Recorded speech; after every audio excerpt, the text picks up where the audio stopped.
मैं यश कुमार आप सभी का स्वागत करता हूं और जो पीसीएस में जो पॉलिटी का जितने भी सेक्शंस हैं कॉन्स्टिट्यूशन के वो आज से मैं आप लोगों का देखूंगा और कंप्लीट करेंगे, हम लोग मिलकर पढ़ेंगे। तो चलिए शुरू करते हैं कॉन्स्टिट्यूशन। पहले कॉन्स्टिट्यूशन बात आई कि कॉन्स्टिट्यूशन का मतलब हिंदी में संविधान होता है, लेकिन ये कॉन्स्टिट्यूशन के बारे में हम थोड़ा जानते हैं कि कॉन्स्टिट्यूशन है क्या। मतलब कोई भी अगर डेमोक्रेटिक कोई भी डेमोक्रेसी कंट्री है या फिर कोई भी कंट्री जो कि डेमोक्रेसी है, जहाँ पे डेमोक्रेसी है, तो क्या वहाँ पे कॉन्स्टिट्यूशन की क्या इंपॉर्टेंस है। तो हमें जो पॉलिटी का जो सेक्शन है पीसीएस का, उसको हम लोग पहले बात तो ये कि जितने भी लोग देख रहे हैं वीडियो को, जो लोग प्रिपरेशन कर रहे हैं, वो सभी सबसे पहले क्या करें कि अपने सामने सिलेबस जरूर रखें, क्योंकि सिलेबस कहीं ना कहीं आपको बहुत सारी चीज़ें बताता है। जो आपको A4 शीट लेनी है और जितने भी सिलेबस हैं उसके अकॉर्डिंग आपको सारी चीज़ें लिख देनी है कि हाँ पॉलिटी के सेक्शंस में ये है। अगर हिस्टोरिकल बैकग्राउंड है तो उसमें कितने सारे जो रिलेटेड टर्म्स है वो सब आपको A4 शीट में पॉइंट बाय पॉइंट लिखनी है कि हमें सिलेबस के अकॉर्डिंग पढ़ना क्या है। ठीक है, उसके बाद आपको क्या करना है कि आपको एक A4 शीट तो हमेशा रखनी ही रखनी है, और A4 शीट में आपको सारी चीज़ें नहीं नोट करनी है। जैसे कि मैं अगर यहाँ पे कुछ पढ़ा रहा हूँ तो उसको आप तो सबसे पहले क्या करें कि आप उसको अपने अपने शब्दों में छोटा छोटा करके लिख सकते हैं। अब आप बोलेंगे कि सर आप कॉन्स्टिट्यूशन का मतलब समझा रहे थे, ये कहाँ पे आ गए। हाँ, कॉन्स्टिट्यूशन पे आएंगे, लेकिन आज हम लोग जानते हैं कि पढ़ा कैसे जाए। जितने भी लेक्चर्स होंगे हमारे, वो उसको हम लोग कैसे कवर करेंगे धीरे धीरे, तो उसके बारे में हम लोग आज देखेंगे। तो सिलेबस जरूर रखिए आपके सामने। सिलेबस होने से आपको एक टोटल आइडिया लग जाएगा कि भी बहुत चीजें हैं पढ़ने के लिए। कॉन्स्टिट्यूशन ही है तो कॉन्स्टिट्यूशन एक ऐसा वर्ड है जिसपे फिलोसफर्स को अगर कुछ बोला जाए बोलने के लिए तो वो घंटों दिन भी बोल सकते हैं, 24 घंटे ही बोल सकते हैं। तो हमें वो सारी चीजें क्या हमारे लिए बेहतर है वो सब हमें सिलेबस से पता चलेगा। और जब भी आपके सामने सिलेबस होगा तो आप अच्छे से समझ पाएंगे, जान पाएंगे कि हमें पढ़ना क्या है। ठीक है, तो आइए देखते हैं। तो सिलेबस आपको रखना है सबसे सामने, ये मस्ट है।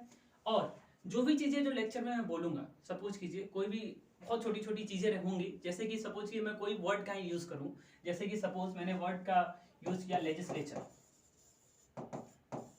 लेजिस्लेचर हिंदी में इसको विधायिका कहेंगे हम लोग। सरकार का एक अंग है, गवर्नमेंट का एक पार्ट है, एग्जीक्यूटिव, लेजिस्लेचर और जुडिशियरी। तो उस पर हम बाद में देखेंगे। पहले जैसे कि मैंने एक वर्ड बोला आपको लेजिस्लेचर, तो आपके माइंड में अगर आप लेजिस्लेचर के मतलब नहीं जानते हैं तो आप क्या करेंगे, उसको अपने A4 शीट में यहाँ पे लिखेंगे कि लेजिस्लेचर। और देन ये लेजिस्लेचर आपने लिखा, फिर इसके बारे में आप पता करेंगे कि लेजिस्लेचर का मतलब क्या है।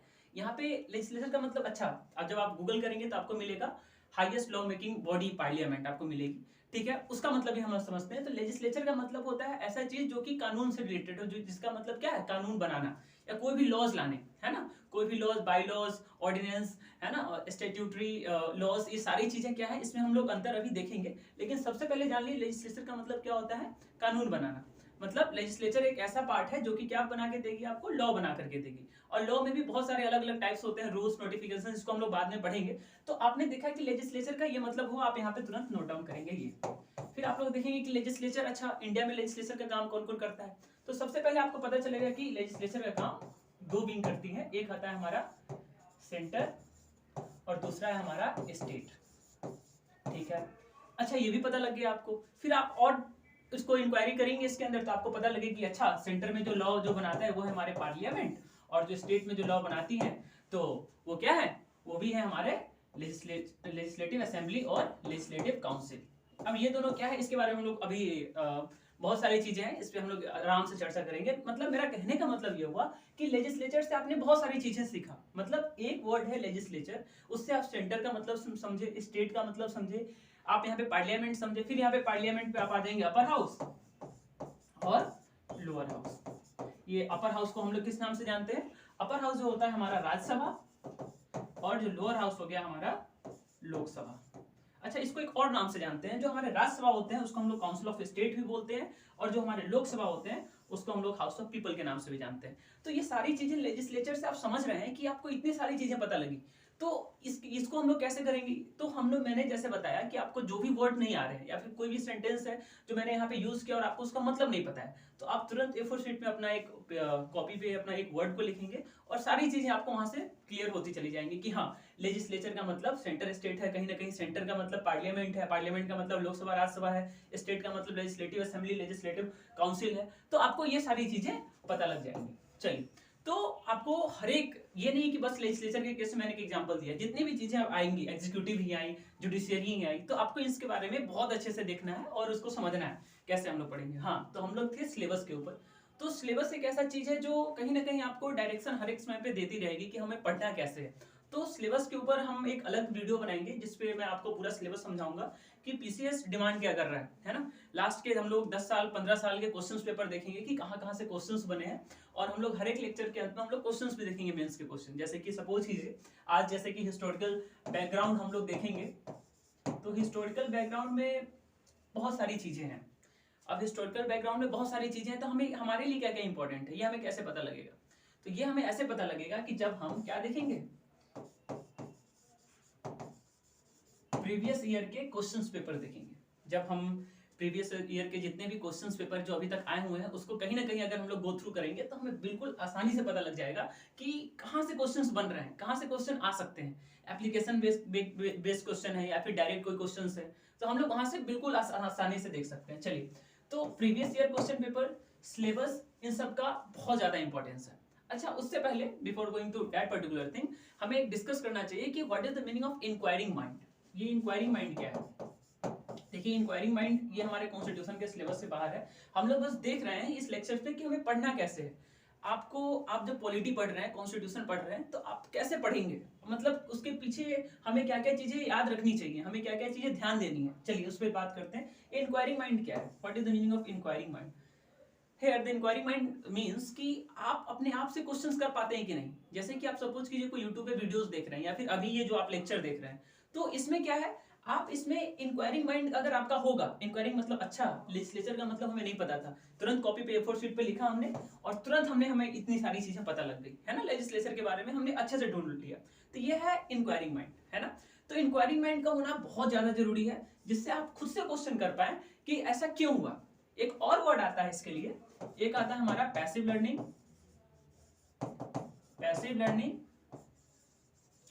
और एक आता है हमारा एक्टिव लर्निंग। अब ये क्या है, ये पैसिव लर्निंग और एक्टिव लर्निंग क्या है? तो पैसिव का मतलब हुआ कि जैसे कि आप बस ये लेक्चर देख रहे हैं, तो बस आप लेक्चर देख रहे हैं, आप अपने हिसाब से कोई काम नहीं कर रहे हैं, आप कुछ एफर्ट्स नहीं डाल रहे हैं कि A4 शीट में अलग से कुछ की पॉइंट नोट करने का। अच्छा, जैसे कि मैंने अभी बोल दिया यहाँ पे कि we should be always curious और inquisitive about the things that we are going to study. अब देखिए यहाँ पे मैंने दो वर्ड यूज किया, जैसे इंक्विजिटिव। अब यहाँ पे एक मैंने और वर्ड यूज किया था, वो क्या था, क्यूरियस। तो आप देखेंगे कि क्या इंक्विजिटिव और ये क्यूरियस एक ही वर्ड है। आप तुरंत उसको A4 शीट में डालेंगे और तुरंत उसके रिलेटेड सारी चीजें मिल जाएंगी। मतलब ये कब होगा, जब आपका माइंड क्या होगा, इंक्वायरिंग माइंड होगा, है ना। मतलब आप अपने आप से बार बार क्वेश्चंस करेंगे। और कहीं ना कहीं पैसिव लर्निंग और एक्टिव लर्निंग यही है। तो हमें फोकस किस पे करना है, एक्टिव लर्निंग पे, पैसिव लर्निंग पे नहीं। पैसिव लर्निंग का मतलब हो गया जैसे कि हमें बस पढ़ना नहीं है, बस जैसे कि आप ये वीडियो देख रहे हैं तो बस आपको देखना नहीं है, आपको समझनी है सारी चीजें कि आगे आगे, आगे आने वाली चीजें क्या है। मतलब आपको अपने आप से हमेशा क्वेश्चंस करना है। तो that is the part of active learning. तो उसका मतलब क्या हुआ, हम एक्टिव लर्निंग कर रहे हैं। और जब तक आप एक्टिव लर्निंग नहीं करेंगे, इस पे फोकस नहीं करेंगे, आप मतलब चीजें बस आज याद होगा, कल याद होगा ज्यादा से ज्यादा, और सारी चीजें भूल जाएंगे। अच्छा, एक बात आता है और यहाँ पे रिवीजन का। ये रिवीजन सबसे इंपॉर्टेंट चीज है, रिवीजन। देखिए, रिवीजन करने का सबसे आसान तरीका मैं आपको बताऊं कि जैसे कि आपने एक लेक्चर देखा है ना, क्योंकि रिवीजन नहीं करेंगे तो चीजें आप भूल जाएंगे धीरे धीरे। जैसे कि आपने एक बहुत अच्छे से आपने ये लेक्चर देखा, सारी चीजें कंप्लीट की, लेकिन आप 15 दिन बाद, 10 दिन बाद आपको याद ही नहीं रहेगा कि हमने इस लेक्चर में क्या देखा था, है ना। तो चलिए हम लोग देखते हैं रिवीजन कैसे करना है। तो रिवीजन के लिए आप ये रूल अप्लाई कर सकते हैं, सभी लोग अप्लाई करते हैं। जैसे कि आपने पढ़ा जो चीज, उसको 24 आवर्स में एक बार खुद रिवाइज करें, ठीक है।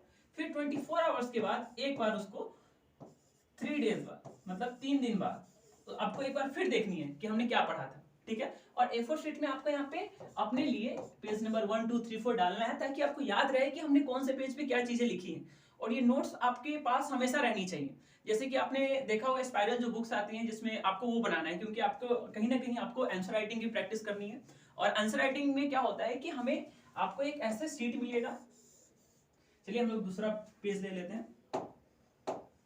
देखिए, आंसर राइटिंग में आपको एक पेज दी जाएगी ऐसे, और ये दोनों साइड मार्जिन होगा, और आपको यहाँ पे लिखना होगा, कुछ भी आपको यहाँ पे लिखना है।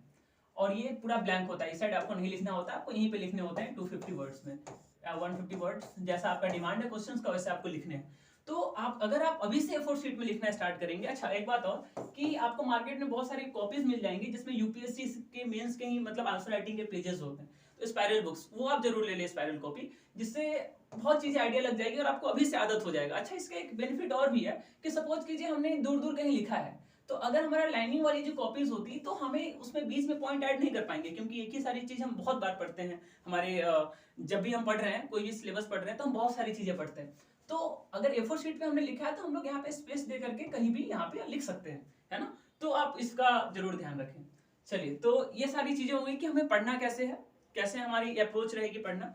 हाँ एक बात और, जैसे कि मैं यहाँ पे लेक्चर कंप्लीट करवा दूं, जैसे कि ये लेक्चर हो गया कंप्लीट हमारा, इसके बाद क्या करना है, अब आपको क्या करनी है कि कोई भी बुक जो आप पढ़ते हैं, जैसे कि मेनली जो मैं आपको रेफरेंस बुक सजेस्ट करूंगा वो पहले तो एक लेक्चर पढ़ लें, ताकि जैसे आपने ये पढ़ा बहुत अच्छे से आपको एक्टिव लर्निंग के साथ ही लेक्चर कंप्लीट करना है।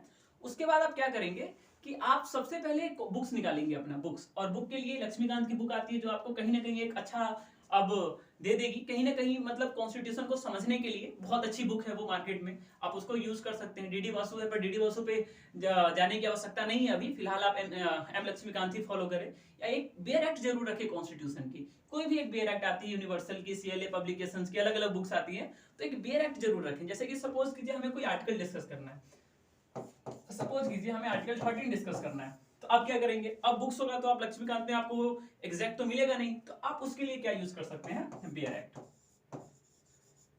बेयर एक्ट, ये बेयर एक्ट क्या होता है, बेयर एक्ट का मतलब होता है कि जैसे कॉन्स्टिट्यूशन लिखा हुआ है आर्टिकल 1 2 3 4, आर्टिकल 1 से लेके 395, वो सारे आर्टिकल्स आपको एज इट इज वहीं पे मिल जाएंगे, है ना। उसमें कब कब अमेंडमेंट्स हुई हैं वो भी सारी पॉइंट्स आपको मिल जाएगी, जिसके कारण आप बार बार, अब पतली होती है, जनरली क्या होता है कि हमने मोटी बुक देख के हमारे माइंड में पहले से प्रेशर बन जाता है कि हम उसको कैसे कंप्लीट करें, हमसे होगा कि नहीं होगा, लेकिन जब आप बेयर एक्ट यूज करेंगे, बेयर एक्ट फॉलो करेंगे, तो बहुत पतली सी बुक आती है वो, जैसा कॉन्स्टिट्यूशन है हूबहू वही रहते हैं सारे रूल्स एंड रेगुलेशन, तो आप वहां पे लाइन कर सकते हैं। जैसे आर्टिकल 13 है, सॉरी आर्टिकल 13 क्या कहता है ना, तो लॉस के बारे में कोई ऐसी, अब आर्टिकल 13 है वो कहीं ना कहीं ये भी आपको बताता है कि पहले के कॉन्स्टिट्यूशन के पहले के जितने भी रूल्स थे या फिर जितने भी रेगुलेशंस वगैरह थे, क्या वो कॉन्स्टिट्यूशन से कॉन्ट्रावेन करेंगे, मतलब इसके अगर कभी भी, जैसे कि प्री लॉज मान लेते हैं, प्री कॉन्स्टिट्यूशनल लॉज, एक आगे हमारा पोस्ट कॉन्स्टिट्यूशनल लॉज। अब यहीं पे कुछ चीजें मैं क्लियर करवा देता हूं। जैसे प्री कॉन्स्टिट्यूशनल लॉज का मतलब हो गया कि मतलब कॉन्स्टिट्यूशन बनने से पहले भी तो बहुत सारे लॉज थे, अरे भैया थे ना, रेगुलेटिंग एक्ट 70-73, जैसे जो हमारे सुप्रीम कोर्ट बना है ना, तो ये सारे भी तो लॉज हुए ना। अच्छा, गवर्नमेंट ऑफ इंडिया एक्ट 1935 है ना, गवर्नमेंट ऑफ इंडिया एक्ट 1858, बहुत सारे लॉज थे, चार्टर एक्ट वगैरह, पिट्स इंडिया एक्ट, हम लोग सारी चीजें भी पढ़ेंगे। मतलब कहने का मेरा मतलब है कि कॉन्स्टिट्यूशन आर्टिकल 13 पे मैं हूँ, याद रखिएगा आर्टिकल 13 मैं क्या बता रहा हूँ। आर्टिकल 13 में क्या है कि कॉन्स्टिट्यूशन के जो क्या पहले के जो जितने भी बने हुए लॉज थे, है ना, तो क्या वो कॉन्स्टिट्यूशन के इन्फोर्स होने के बाद वो लॉज वाइड हो जाएंगे, वाइड का मतलब वो खत्म हो जाएंगे, उनकी कोई अहमियत नहीं रहेगी, तो नहीं, वो वहां तक वाइड होंगे जहां तक कॉन्स्टिट्यूशन का कोई आर्टिकल या फिर कोई ऐसा वर्ड इन्फ्रिंज नहीं हो रहा है। कहने का मतलब है वो सारे लॉज जो हैं वो रहेंगे, लेकिन जहां भी उनके आगे कॉन्स्टिट्यूशन को इन्फ्रिंज कर रहा है, कॉन्स्टिट्यूशन का कोई भी एक आर्टिकल को इन्फ्रिंज कर रहा है, तो वहीं पे वाइड हो जाएगा। कौन सा लॉ वाइड हो जाएगा, जो कॉन्स्टिट्यूशन से पहले बना हुआ था। क्यों? क्योंकि कॉन्स्टिट्यूशन क्या है, लॉ ऑफ लैंड है। क्या है? Law of land. अब देखिए, अभी आपको इंक्वायरिंग माइंड का यूज करना है। What is the meaning of law of land, इसके बारे में आगे डिस्कस करूंगा, अभी बस समझ लीजिए। तो आपको तुरंत A4 शीट पे लिखना है कि अच्छा लॉ ऑफ लैंड क्या है, और इसके बारे में आपको पूरी इंक्वायरी कर डालनी है पूरे A4 शीट पे कि लॉ ऑफ लैंड का मतलब क्या होता है। मतलब चलिए इसके बारे में हम लोग देखेंगे। तो अगर आपके पास बेयर एक्ट होगा तो आप डायरेक्टली कोई आर्टिकल पे जाकर के आपको सारी चीजें याद हो सकती है। सपोज कि एक और एग्जांपल ले लेते हैं, जैसे कि आर्टिकल 326 ले लेते हैं, कोई भी आर्टिकल रैंडम ले लेते हैं, जहाँ पे कहीं ना कहीं यूनिवर्सल एडल्ट फ्रेंचाइजी की बात करता है, जो कि 18 साल से ऊपर है वो वोट डाल सकते हैं। इसको हम रिफ्लेक्शन ऑफ डेमोक्रेसी के नाम से भी जान सकते हैं। हम लोग धीरे धीरे पढ़ेंगे। तो आपका इंक्वायरिंग क्या होगा, अच्छा सर रिफ्लेक्शन ऑफ डेमोक्रेसी कौन सा आर्टिकल को बोले, 326 को बोले, अच्छा नोट डाउन कर लेते हैं। तो ये सारी चीजें होनी चाहिए, इसी को कहते हैं हम इंक्वायरिंग माइंड। और इंक्वायरिंग माइंड का यूज करते रहना, हमें पूरे लेक्चर्स में पढ़ना है, अच्छे से पढ़ना है। और जब भी ये लेक्चर खत्म हो तो आपको उसके रिलेटेड जितने भी क्वेश्चंस हैं, चाहे वो प्रीलिम्स में आए, चाहे वो मेंस में आए हैं, चाहे कहीं से भी आपको मिले, पीसीएस के मिले, यूपीएससी के मिले, कोई भी एग्जाम्स के आपके क्वेश्चंस मिले, सीजीएल के मिले, आपको सबको लेकर के सॉल्व कर देना है, अच्छे से सॉल्व कर देना है। और ये सारी चीजें कब होगी? जब आप अपने आप को डिसिप्लिन रखेंगे। जैसे कि बहुत सारी चीजें होती है ना कि मोटिवेशन भी 2 प्रकार का होता है ना? मोटिवेशन के भी आपके 2 पार्ट होते हैं। फर्स्ट हमारा होता है आउटर और एक होता है हमारा इनर, सभी लोग जानते होंगे। ये आउटर मोटिवेशन क्या है? तो आउटर मोटिवेशन जो आपको एकदम देखा किसी को और मुझे लगा कि नहीं मुझे भी करना है, कोई वीडियो देखा यूट्यूब पे और हम बहुत ज्यादा मोटिवेट हो गए कि नहीं मुझे ये भी करना है, तो इसको क्या हो गया? ये हमारा हो गया आउटर मोटिवेशन। इनर मोटिवेशन क्या है? इनर मोटिवेशन ये है कि कहीं ना कहीं वो मोटिवेशन हमारे अंदर से है कि अगर मुझे कोई चीज नहीं भी मिलेगी फिर भी मैं उस काम को करूंगा। That is known as inner motivation.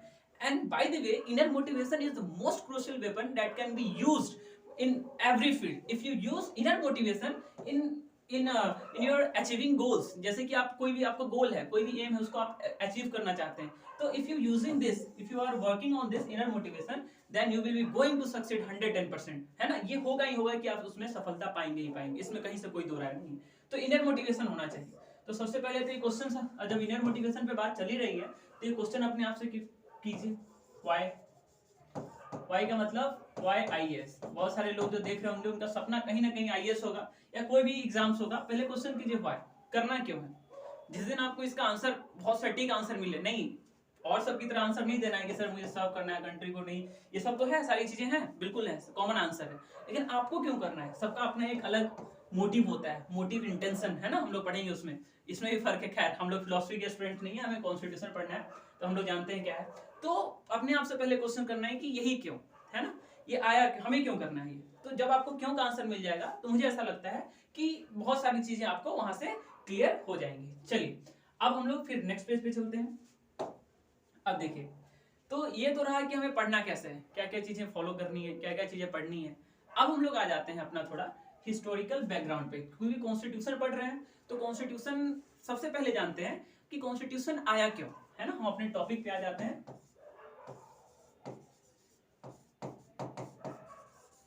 Constitution, ये कॉन्स्टिट्यूशन आया कहां से, मतलब ये वर्ड क्या है, इसका मतलब क्या है, कॉन्स्टिट्यूशन की नीड क्यों पड़ी?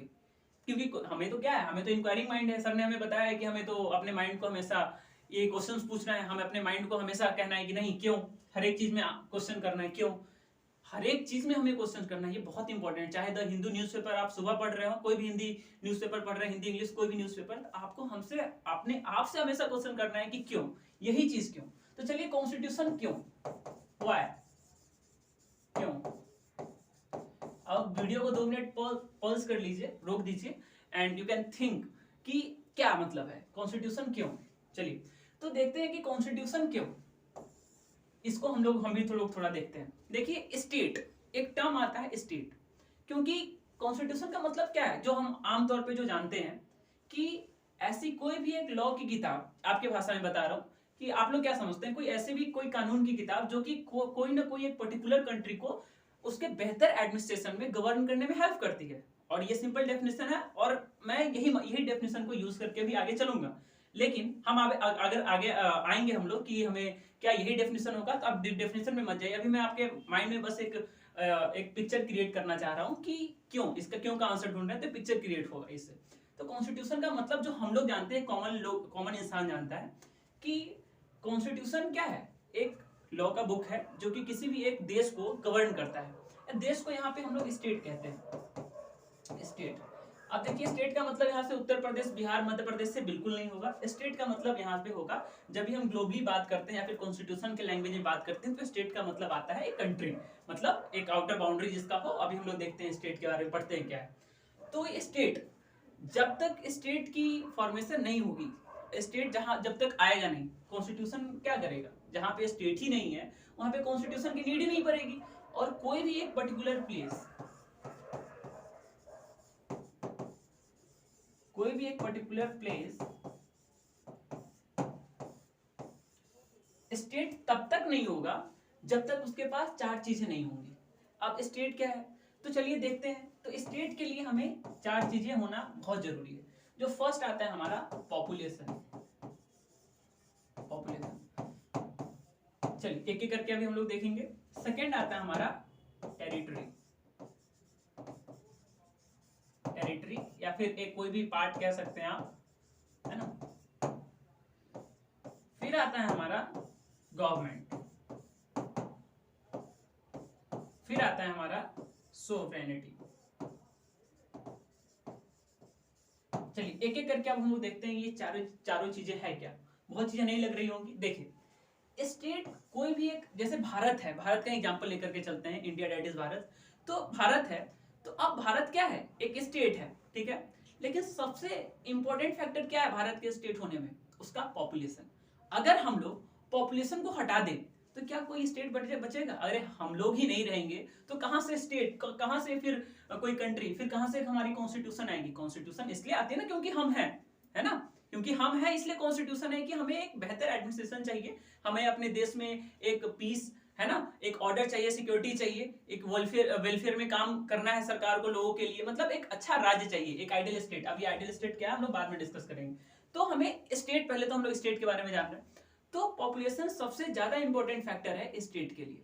अगर पॉपुलेशन ही नहीं होगा तो स्टेट आएगा ही नहीं, है ना। अगर हम आप होंगे ही नहीं तो वीडियो कौन देख रहा होगा, है ना, कोई मतलब नहीं है। तो सबसे पहला इंपॉर्टेंट पॉइंट क्या है? पॉपुलेशन। अच्छा, अब इंक्वायरिंग माइंड आपका यहाँ पे काम करना चाहिए। अब अपने आप से क्वेश्चन पूछिए कि ये स्टेट में पॉपुलेशन एक भी इंसान से भी तो हो सकता है, 2 इंसान से भी हो सकता है, 3 इंसान से भी हो सकता है। अगर 3 लोग प्रेजेंट है वो भी तो पॉपुलेशन है। नहीं, ऐसा नहीं है। क्या 3 लोग हैं तो क्या हमें कॉन्स्टिट्यूशन की नीड पड़ेगी? वो म्यूचुअल अंडरस्टैंडिंग होती है ना सबकी अपनी अपनी, कि हम लोग कर लेंगे। तो मुझे नहीं लगता 1 या 2 लोग होंगे तो हमें कॉन्स्टिट्यूशन की नीड पड़ेगी। तो ऐसा बोला जाता है। हमारे यहाँ पे आते हैं हमारे बड़े बड़े फिलोसफर्स हैं, जैसे कि एरिस्टोटल भी हैं, है ना, मॉन्टेस्क्यू हैं, ये सब तो अपना अपना थॉट्स बोलते हैं। कोई फिलोसफर ये कहते हैं कि कम से कम अप्रोक्स 5000 पॉपुलेशन हो तब जाकर के कोई स्टेट बन सकता है। अच्छा, कोई और फिलोसफर आकर के कहते हैं नहीं 10,000 होने चाहिए, 10,000 कम से कम लोग हो तो हम स्टेट बना सकते हैं। तो इस पे एक अलग डिबेट है ना। एक स्टेट कब बनेगी, मतलब हमें इतना समझ में आ गया कि स्टेट बनने के लिए जो सबसे पहले चीज चाहिए वो क्या चाहिए हमें? पॉपुलेशन। अगर पॉपुलेशन है तो ही स्टेट है। If there is no population then what is the need of constitution and state? I don't think so and you will agree with me. अब आता है हमारा टेरिटरी। ये टेरिटरी का मतलब क्या है कि अब एक बात समझिए कि कॉन्स्टिट्यूशन है, सपोज कीजिए भारत की टेरिटरी मतलब आउटर लाइन, भारत कहां दूर दूर तक कहां कहां फैला हुआ है, सपोज कीजिए जो भारत की आउटर लाइन है ना। चलिए इसको हम लोग एक ड्रॉ कर ही लेते हैं।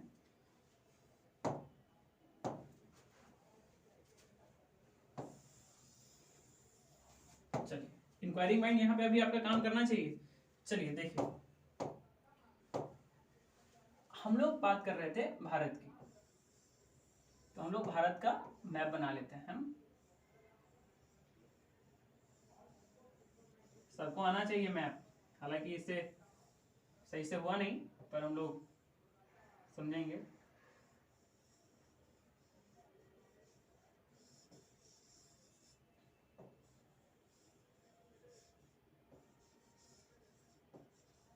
चलिए ये इंडिया है, ठीक है। अब ये इंडिया है तो इसका जो ये क्या है, एक स्टेट है ना, हमारा भारत महान और ये स्टेट। अब ये स्टेट की हमने देखा कि यहाँ पे पॉपुलेशन होने चाहिए। भैया पॉपुलेशन हमारे पास खूब है, हमारे पास पॉपुलेशन कितना है 1.4 बिलियन हो जाएगा अप्रोक्स, हमारे पास पॉपुलेशन इतना है ना, 1.4 बिलियन के आसपास हमारे यहाँ की पॉपुलेशन है ना। ऐसे तो 2011 का सेंसस 2022 का आया नहीं तो उसमें ज्यादा क्लियर होगा। खैर हम लोग मान लेते हैं कि 1.4 बिलियन हमारे पॉपुलेशन है, तो पॉपुलेशन हमारी अच्छी खासी है। तो हम लोग तो क्या है क्वालिफाई करते हैं स्टेट के लिए, क्या पॉपुलेशन जो पहली चीज होती है वो स्टेट इंडिया क्वालिफाई कर लेता है। अब आता है टेरिटरी। ये टेरिटरी क्या है? टेरिटरी का मतलब भैया अब ये पूरा वर्ल्ड है तो क्या पूरा वर्ल्ड ही आपका एक स्टेट हो जाएगा? नहीं ना, वर्ल्ड में हमारे लगभग 200 कितने हैं कंट्रीज हैं हमारे, तो अलग अलग स्टेट की अलग अलग बाउंड्रीज हैं and that boundaries it is indicated by territory here, और उसी को हम यहाँ पे टेरिटरी कह रहे हैं। मतलब हमें पता है कि भैया इधर चाइना है, इधर पाकिस्तान है, इधर हमारा श्रीलंका है, इधर हमारा म्यांमार थाईलैंड है ना, हमें पता है ये सारी चीजें। इधर हमारा नेपाल है, भूटान है, बांग्लादेश, हमें ये सारी चीजें पता है। तो मतलब हमें यह पता लग गया टेरिटरी से कि यहाँ पे एक आउटर मैप होना चाहिए, मतलब आउटर लाइन होना चाहिए कि हमें पता लगे कि हमारी टेरिटरी कहाँ से कहाँ तक फैली हुई है। ठीक है, तो चलिए ये आ गया हमारा टेरिटरी, दोनों चीज क्वालिफाई कर लिया इंडिया, है ना। हम लोग यही देख लेते हैं कि कोई भी चीज को स्टेट कहने से पहले ये चार चीजें वो वेरीफाई कर रहा है कि नहीं। अब आता है गवर्नमेंट। अब ये गवर्नमेंट क्या है, तो देखिए गवर्नमेंट क्या है, गवर्नमेंट के बारे में हम थोड़ा समझते हैं। गवर्नमेंट क्या है कि बेसिकली स्टेट एग्जिस्टेंस में आई तभी तो गवर्नमेंट बना। गवर्नमेंट क्या है, गवर्नमेंट दो तीन लोगों का एक ऐसा ग्रुप है जो कि स्टेट को रन करती है। अगर if there is no state at all then what is the need of government here. अगर स्टेट ही नहीं है तो गवर्नमेंट की क्या नीड होगी, सरकार की क्या नीड होगी। मुझे नहीं लगता कि कोई नीड होगी गवर्नमेंट की, बिल्कुल नहीं होगी। तो सबसे पहले स्टेट आई, देन स्टेट का एक एलिमेंट है गवर्नमेंट। अगर गवर्नमेंट होना चाहिए, क्या हमारे पास लगभग 1500 से ऊपर हमारे पास लगभग अलग अलग पार्टियां हैं, जो हमारी पार्टियां हैं हमारे देश में 1500 में एक बार एग्जैक्ट आप लोग ढूंढिएगा। खैर मुझे ऐसा लगता है कि 20,000 10,000 से कम नहीं होगी पार्टी। तो आप एक बार सर्च कीजिएगा गूगल पे कि इंडिया में कितने पॉलिटिकल पार्टीज हैं। ठीक है, एक बार सर्च कीजिएगा इसका, फिर मुझे बताइएगा आप लोग अगले क्लास में कि व्हाट्सएप पे कि कितने हैं पॉलिटिकल पार्टीज इंडिया में। चलिए देखते हैं अब यहाँ पे। तो गवर्नमेंट, हमारे पास गवर्नमेंट भी है ना, हमारे पास एक बेहतर गवर्नमेंट है और भारत एक सबसे बड़ा, दुनिया का सबसे बड़ा लोकतंत्र देश भी है, तो हमारे पास गवर्नमेंट भी है। चलिए ठीक है, ये अभी डिबेट करेंगे इसमें कि हमारा अगला जो टॉपिक रहेगा ये गवर्नमेंट और स्टेट में क्या अंतर है इसके बारे में, क्योंकि क्वेश्चन बनता है ना, ये कहीं ना कहीं आपको एक अंडरस्टैंडिंग देगा बेहतर कि क्या होता है। अब आता है सोवरेन। ये सोवरेन क्या है ना, तो सोवरेन को हिंदी में हम लोग कहते हैं संप्रभु। अब ये संप्रभु क्या होता है, सोवरेन का मतलब होता है कि एक सपोज कीजिए कि ये इंडिया है, ठीक है, और ये हमारा कोई दूसरा कंट्री है, चाइना है। अब ये देखिए, अब इंडिया के अंदर के मामले में और इंडिया के बाहर के मामले में, अच्छा अंदर का मामला क्या होगा, तो भैया इंडिया के इंटर स्टेट, आपस के स्टेट का रिलेशन है ना, डैम वैम बनाना है, वो सारी मुद्दा है, किसी पर्टिकुलर स्टेट के लिए कोई रूल बनाना है, वो तो मतलब इंटरनल मैटर्स इंडिया का। एक्सटर्नल मैटर्स क्या हो गया, जैसे कि हमारा रिलेशन किसी यूरोपियन कंट्री के साथ कैसा है, हमारा रिलेशन वेस्टर्न कंट्री और यूरोपियन कंट्री के साथ कैसा है, अफ्रीकन कंट्री के साथ कैसा है, यूएस के साथ कैसा है, that is our external matter. तो अंदर के मामले में और बाहर के मामले में अगर कोई दूसरा कंट्री हमारे बीच में हस्तक्षेप ना करे, हस्तक्षेप बहुत सही वर्ड लिया मैंने, चुना है कि चाइना को कोई मतलब नहीं होना चाहिए हमारे अंदर के मैटर में और बाहर के मैटर में। क्यों, क्योंकि इंडिया एक सोवरेन स्टेट है। मतलब अब समझिए सोवरेन का मतलब यहाँ पे आप लोगों को क्लियर हो गया होगा। सोवरेन स्टेट वही है जिसके अंदर के मामले में और उसके बाहर के मामलों में कोई दूसरा कंट्री हस्तक्षेप नहीं कर रहा है, दखल नहीं दे रहा है, दैट इज तो क्या है, इंडिया सोवरेन। चलिए, तो हमें ऐसा लगता है और कि आपको ये सारी चीजें क्लियर हुई होगी। और तो इंडिया हमारे सोवरेनिटी, जो हमारे सोवरेन है, इसको भी वेरीफाई कर लेता है, मतलब इंडिया इज अ स्टेट। क्या है, स्टेट। और भी पैरामीटर्स होते हैं, लेकिन ये जो आमतौर पे जो मेन जो पैरामीटर्स हैं वही है, population, territory, government and sovereignty. तो ये चीजें आप लोगों को क्लियर हो गई होगी। चलिए देखते हैं अब यहाँ पे। अब एक चीज हमने यहाँ पे नोट किया था कि ये क्या है, गवर्नमेंट और स्टेट क्या है। चलिए मैं आपको एक क्वेश्चन दे रहा हूँ यहाँ पे कि ये सोवरेन है ना, ये इंडिया के कॉन्स्टिट्यूशन में एक पार्ट आएगा जो मैं पढ़ाऊंगा, प्रेम्बल है ना, प्रस्तावना है ना, देखेंगे उसमें। तो उसमें एक सोवरेन, जो सोवरेन वर्ड है उसको कब ऐड किया गया था, इसके पीछे की हिस्ट्री क्या है, आप लोग अब यहाँ पे आपका इंक्वायरी माइंड काम करना चाहिए और आप लोग लिख लेंगे A4 शीट पे, और इसको अभी आप लोग वीडियो पॉज करके देखेंगे कि सोवरेन का और एग्जैक्ट मीनिंग क्या है ना। तो उसको आप लोग लिखेंगे, जो हिंदी मीडियम है वो हिंदी मीडियम में लिखेंगे, जो इंग्लिश में है वो इंग्लिश मीडियम में लिखेंगे। चलिए देखिए यहाँ पे आइए। अब आ रहा है कि गवर्नमेंट और स्टेट के बीच में क्या अंतर है। तो पहले एक एक करके हम लोग जान लेते हैं कि गवर्नमेंट क्या है, स्टेट क्या है। समझ में आया, तो इतना चीजें तो आपकी पिक्चर क्लियर हो गई होगी कि भैया जो हमारा गवर्नमेंट है वो स्टेट के एग्जिस्टेंस के बाद ही आएगा गवर्नमेंट। मतलब कोई भी कंट्री में सबसे पहले कोई भी स्टेट पहले स्टेट होगी, तभी स्टेट के बाद वो क्या बनाएगी, वहां पे गवर्नमेंट बनाएगी।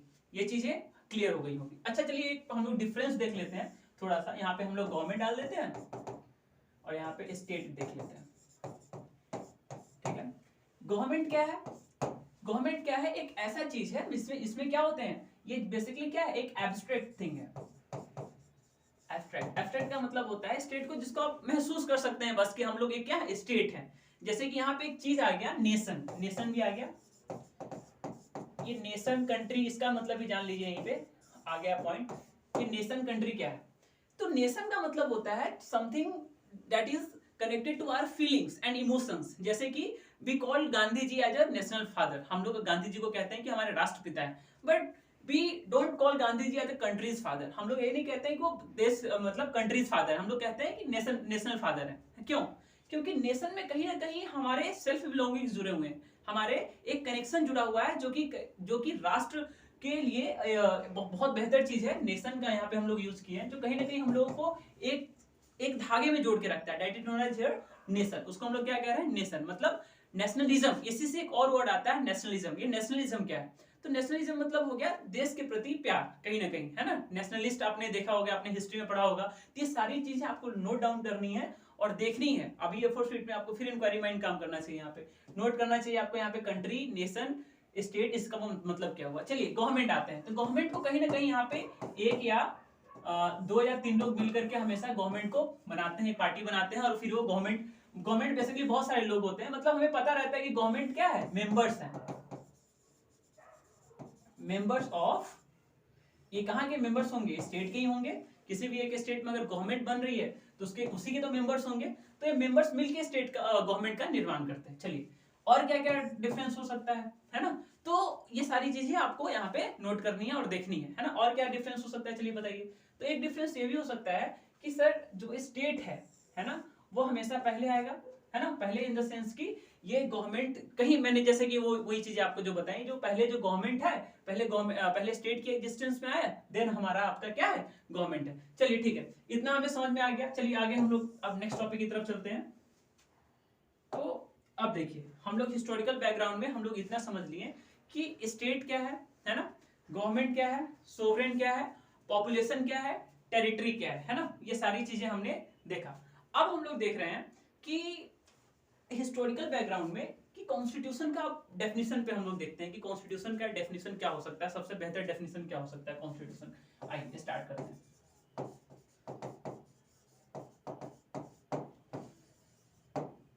देखिए कॉन्स्टिट्यूशन, तो बहुत सारे लोग अपने अपने हिसाब से बहुत सारे लोग आंसर देंगे, लेकिन आपके बुक में सबसे सटीक जो डेफिनेशन होगा आप ये लिख सकते हैं सबसे इजीएस्ट लैंग्वेज में कि हाँ, एक बात और कि बहुत सारे बुक्स में जैसे जीएन पांडे हो गए, वीएन शुक्ला, इस सब बुक में बहुत एडवांस्ड डेफिनेशंस है। तो आपको ऐसा डेफिनेशन लिखना है कि भाई एग्जामिनर को भी समझ में आ जाए और जो आपका पढ़ रहा है उसको बेहतर समझ में आए कि इतना सटीक डेफिनेशन लिखना है ना। डेफिनेशन का मतलब ही क्या होता है कि आपको ऐसा डेफिनेशन देना है कि जो ब्रीफ भी हो, थोड़ा मतलब थोड़ा बड़ा भी हो, और इजी टू अंडरस्टैंड, मतलब हम उसको आसानी से समझ सकते हैं, वही बेहतर डेफिनेशन होगा। तो हम लोग क्या बना सकते हैं कॉन्स्टिट्यूशन का definition. Constitution basically is the written laws, collection of written laws books, है ना। क्या है कॉन्स्टिट्यूशन हमारा, जो कि एक ऐसा किताब है जिसमें हम लोग बहुत सारे लॉज को देख रहे हैं, बहुत सारे आर्टिकल्स को देख रहे हैं। अच्छा, इसका मकसद क्या है पीछे? उसका पीछे का यह मकसद है कि कोई भी एक पर्टिकुलर स्टेट अच्छे से गवर्न कर, अच्छे से चल पाए, वहां का एडमिनिस्ट्रेशन अच्छा हो पाए। तो constitution is basically a written law books that helps for the better administration of any particular state is known as constitution. ये भी डेफिनेशन अच्छा हो सकता है। एक और भी डेफिनेशन हो सकता है, Constitution is a written law books that helps for being a for the good for the society. You can say कि एक किसी भी एक समाज के लिए, एक कम्युनिटी के लिए कुछ अच्छा करना, वो अच्छा कैसे होगा, कॉन्स्टिट्यूशन बताएगा हमें, है ना। कि कॉन्स्टिट्यूशन क्या है। अच्छा, मैंने एक वर्ड का यूज किया था यहाँ पे, law of land. Law of land, अच्छा ये लॉ ऑफ लैंड का मतलब अभी मैं क्लियर कर दे रहा हूँ। मतलब कोई भी एक स्टेट है तो वहां पे बहुत सारे रूल्स होते हैं, है ना, स्टैट्यूट होते हैं, बाई लॉज होते हैं, नोटिफिकेशंस होते हैं, है ना, ऑर्डिनेंस होते हैं, है ना। हम लोग देखेंगे डेलीगेटेड लेजिस्लेशन, बहुत सारी चीजें होती है। हम लोग इस पे एक एक करके चर्चा करेंगे सारी चीजें क्या है। लेकिन लॉ ऑफ लैंड का मतलब क्या हुआ? लॉ ऑफ लैंड का मतलब हुआ कि सुप्रीम कौन है। मतलब कोई भी स्टेट में क्या है, कॉन्स्टिट्यूशन जो है हमारा वो क्या है, सुप्रीम है। मतलब कि कॉन्स्टिट्यूशन से बड़ा कोई और लॉ बुक नहीं है, कॉन्स्टिट्यूशन अपने आप में सुप्रीम है। अगर कोई भी दूसरा लॉ कॉन्स्टिट्यूशन के किसी भी आर्टिकल के बीच में आ जाता है, उसको इन्फ्रिंज करता है या कॉन्ट्रावेन कर लेता है, तो उस केस में सुपीरियर हमेशा कौन होगा, कॉन्स्टिट्यूशन होगा, because constitution is a law of land. मतलब भैया इस स्टेट का क्या है, अपना सबसे सुप्रीम क्या है, कॉन्स्टिट्यूशन है। इसके बीच में अगर कोई भी लॉज ऐसा इंट्रोड्यूस हुआ जो कि कॉन्स्टिट्यूशन के अगेंस्ट जा रहा है ना, तो उसको हम लोग वहीं पे वाइड कर देते हैं। तो अच्छा एक बात बताइए, जैसे कि फॉर एन एग्जांपल ले लेते हैं NJAC. NJAC national judicial appointment committee है ना, एनजेएससी, ये कब लाया गया था? ये जो हमारे मोदी गवर्नमेंट आई 19 बीजेपी की जब गवर्नमेंट बनी 2014 के आसपास, तो ये एनजेएससी लाए सबसे पहले, जिसमें मोटा मोटा ये था कि जज को, जो हम लोग हाई कोर्ट और सुप्रीम कोर्ट के जो जज होते हैं उसको चुनने की प्रक्रिया थी, जो कि पूरा जो चुना जाता है, हाँ प्रेसिडेंट उनको चुनते हैं, लेकिन एडवाइस किनका रहता है? हमारे जो सीनियर मोस्ट जज हैं और जो हमारे चीफ जस्टिस है उनका रहता है। लेकिन एनजेएससी के तहत क्या था कि कहीं ना कहीं जो लेजिस्लेचर विंग के जो लोग हैं, जो गवर्नमेंट के जो लोग हैं, वो अपने आप को भी इन्वॉल्व करना चाह रहे थे जज को चुनने में, है ना, तो उसको वॉइड कर दिया गया, एनजेएससी को क्या कर दिया गया? वॉइड कर दिया गया। अब यहाँ पे देखिए आपका इंक्वायरी में काम करना चाहिए, ये कौन सा अमेंडमेंट आया होगा एनजेएससी का, तो ये आपको तुरंत देखना है ना, 100 अमेंडमेंट था कि 99 अमेंडमेंट था, कब इंट्रोड्यूस हुआ, इसको तुरंत क्या किया, ये हमारे जो जुडिशियरी ने कहा कि भैया ये लॉ को हम नहीं मानेंगे, वॉइड कर दिया। अच्छा, ये कौन सा पावर है, इसको हम क्या कहते हैं, कौन सा पावर? अरे भाई कोई तो पावर यूज करके इसको वॉइड किया होगा ना, तो उसको हम लोग क्या कहते हैं? उसको हम लोग कहते हैं जुडिशियल रिव्यू। अब ये जुडिशियल रिव्यू क्या होता है ना, जुडिशियल ओवररीच क्या होता है, जुडिशियल एक्टिविज्म क्या होता है, तो ये सब हम लोग आराम आराम से देखेंगे। पहले समझ लीजिए इसको वॉइड कैसे किया, क्योंकि उन्होंने कहा कि भैया ये बेसिक जो स्ट्रक्चर है उसके अगेंस्ट जा रहा है, मतलब आपने ये जो लॉ इंट्रोड्यूस किया है वो कॉन्स्टिट्यूशन के बेसिक स्ट्रक्चर के अगेंस्ट जा रहा है। बेसिक स्ट्रक्चर क्या है? ये पहली बार कौन से कानून में, कौन से केस में इसको इंट्रोड्यूस किया गया था? बेसिक डॉक्ट्रिन, जो कॉन्स्टिट्यूशन का एक बेसिक स्ट्रक्चर है उसको आप इन्फ्रिंज नहीं करेंगे। केशवानंदन भारती केस है ना, उसको हम लोग देखेंगे वर्सेस स्टेट ऑफ केरला, उसको भी हम लोग अच्छे से डिस्कस करेंगे, जिसमें सुप्रीम कोर्ट ने यह निर्णय दिया था कि आप पार्लियामेंट के पास पावर है कि वो कॉन्स्टिट्यूशन के किसी भी आर्टिकल में अमेंड कर सकती है, लेकिन अगर हमें लगेगा कि कॉन्स्टिट्यूशन का जो एक नेचर है, बेसिक जो स्ट्रक्चर है, उसको आपने इन्फ्रिंज किया, तो हम उसी कानून को वहीं पे वॉइड कर देंगे, है ना। जो कि अब ये बेसिक स्ट्रक्चर हमें कैसे पता लगेगा? तो भैया ये समय समय पे सुप्रीम कोर्ट ही डिसाइड करेगा कि कॉन्स्टिट्यूशन का क्या बेसिक स्ट्रक्चर है। जैसे कि फॉर एन एग्जांपल हमारे प्रीएम्बल में जितने भी चीजें दी गई हैं, रिपब्लिक है ना, सोवरेन वर्ड का यूज किया गया है, तो अब कोई भी ऐसा लॉ इंट्रोड्यूस होगा जो कि इंडिया के सोवरेनिटी के ऊपर खतरा है, तो उसको लॉ को हम वहीं पे क्या कर देंगे? वॉइड कर देंगे, है ना। जैसे कि फॉर एन एग्जांपल जैसे रिपब्लिक, अब रिपब्लिक का मतलब क्या होता है? इंडिया रिपब्लिक कंट्री है ना, रिपब्लिकन कंट्री हम जानते हैं। रिपब्लिक का मतलब होता है यहाँ के जो राजा हैं वो हेरिडेटरी नहीं है, मतलब यहाँ पे हर एक टाइम में जो प्रेसिडेंट होते हैं वो हमारे अलग अलग होते हैं, किसी एक ही घर के नहीं है, किसी एक ही के फैमिली के नहीं है ना, इसी को हम कहते हैं रिपब्लिक। तो अब कोई भी ऐसा कानून बनेगा जिसमें कहीं ना कहीं हेरिडेटरी फैक्टर आ रहा होगा, है ना, तो वो कानून वहीं पे वॉइड हो जाए। क्यों? क्योंकि बेसिक स्ट्रक्चर के अगेंस्ट में है। तो बेसिकली जो हमारा प्रीएम्बल है ना, जैसे इक्वालिटी हो गया, हमारा फर्टर्निटी हो गया, है ना, लिबर्टी हो गया, लिबर्टी का मतलब होता है फ्रीडम, आजादी, है ना। तो कोई भी कोई भी ऐसा लॉ इंट्रोड्यूस होगा जो कि हमारे आजादी के अगेंस्ट में जा रहा है, तो उसको हम वहीं पे वॉइड कर देंगे। एक अच्छा सा मैं आपको एग्जांपल देता हूं कि कॉन्स्टिट्यूशन बनने से पहले एक एक्ट था, इंडियन प्रेस एक्ट। अच्छा, ये सारी चीजें हम लोग बस डिस्कस कर रहे हैं अभी, है ना। आप बोलेंगे कि सर टॉपिक का क्या था, कॉन्स्टिट्यूशन हिस्टोरिकल बैकग्राउंड पढ़ रहे थे, कहाँ पे? तो ये सारी चीजें हमें पढ़नी है कहीं ना कहीं, ये चीजें ही आपको आपकी जो अंडरस्टैंडिंग की जो लेवल है उसको हाई करेगा धीरे धीरे, है ना। तो हम लोग उसको देखेंगे, यही सारी चीजें आपको स्टार्टिंग में पढ़नी है। चलिए देख लेते हैं हम लोग फिर आएंगे उस पर, हिस्टोरिकल बैकग्राउंड पे भी डिस्कस करेंगे, लेकिन हम लोग थोड़ा इस पे भी डिस्कस कर लेते हैं क्या है। तो अब आया इंडियन प्रेस एक्ट, जो पहले था, मतलब क्या था? दो एग्जांपल ले लेते हैं। एक सेडिशन लॉ है, बहुत आप लोगों ने सुना होगा, जो न्यूज़पेपर पढ़ते हैं वो सेडिशन लॉ को जानते हैं, है ना, एंटी सेडिशन सेडिशन लॉ। और एक होता है हमारा इंडियन प्रेस एक्ट। इसको मैं क्यों बता रहा हूँ तो समझिएगा जरा, इससे बहुत अच्छे से आपको समझ में आ जाएगा। मतलब कॉन्स्टिट्यूशन बनने से पहले एक एक्ट था, इंडियन प्रेस एक्ट, जो किसने बनाया था? ईस्ट इंडिया कंपनी नहीं, किसने बनाया था? ब्रिटेन क्राउन ने बनाया था, ब्रिटेन की गवर्नमेंट ने बनाया था। क्या बनाया था कि भैया एक ऐसा लॉ लाया था कि जिसमें अपने अगर सरकार को लगा कि आप न्यूज़पेपर में या फिर कहीं पे भी रेडियो पे आप किसी सरकार के बारे में गलत बोल रहे हैं, तो आपको डायरेक्ट उठा करके क्या कर दिया जाएगा? जेल में डाल दिया जाएगा, या फिर आपको राष्ट्रद्रोह विद्रोह, मतलब राष्ट्र के मतलब आपको ऐसा इंसान ट्रीट किया जाएगा जो कि राष्ट्र हित में नहीं बोलता है। दैट इज नॉट सेडिशन, है ना। तो इसको सेडिशन लॉ को हम लोग बाद में चर्चा करेंगे, पहले हम लोग देख लेते हैं Indian press act. Indian press act ऐसा है कि कोई भी इंसान अगर जो प्रेस का है, जो सरकार के बारे में कुछ कहता है, तो अगर सरकार को लगेगा कि हमारे बारे में उन्होंने कुछ गलत किया या फिर कहा है, तो उसका एक सेक्शन जो है उसको क्या करता था? पनिशमेंट भी प्रोवाइड करता था। सपोज कीजिए मैंने ब्रिटेन सरकार के बारे में कुछ मैंने गलत सीधी उल्टी सीधी बातें कही, तो मुझे डायरेक्ट एक इंडियन प्रेस एक्ट, एक कानून है, एक्ट मतलब क्या हो जाता है बेसिकली, कोई लोकसभा राज्यसभा में आता है तो बिल होता है, जब वो पास हो जाता है, प्रेसिडेंट की साइन हो जाती है, तो एक्ट बन जाता है। तो एक्ट था। अब वो एक्ट क्या था कि उसमें एक ऐसा सेक्शन था कि अगर मैंने हमारी फ्रीडम को कहीं ना कहीं रोक रहा है, लेकिन अभी जो हमारे आर्टिकल 19 है, कॉन्स्टिट्यूशन का आर्टिकल 19 है, वो हमें पूरा आजादी देता है कि हमें फोर्थ पिलर भी कहा जाता है। किसको? जो मीडिया वाले होते हैं, है ना, अगर वो सही से काम करें तो। आजकल के समय में ऐसा पता नहीं, आप लोग डिसाइड कीजिए है कि नहीं है। तो आर्टिकल 19 आज के डेट में क्या है कि कहता है कि भैया आप इंडियन प्रेस वाले को पूरी पावर दिया हुआ है कि आप किसी भी सरकार के बारे में कोई भी क्वेश्चन कर सकते हैं, आप गलतियां उठा सकते हैं, गलतियां गिना सकते हैं। लेकिन जब ब्रिटेन का जब सरकार था, जब ब्रिटेन की जब गवर्नमेंट थी, तो उन्होंने एक कानून बनाया हुआ था, इंडियन प्रेस एक्ट। उसमें एक सेक्शन था, सेक्शन 11 या 12 को एक सेक्शन रहा होगा, जिसमें उसने ये लिखा हुआ था कि अगर सरकार को ऐसा लगता है कि आप किसी के बारे में कुछ उल्टा सीधा कह रहे हैं तो आपको पनिशमेंट दी जाएगी।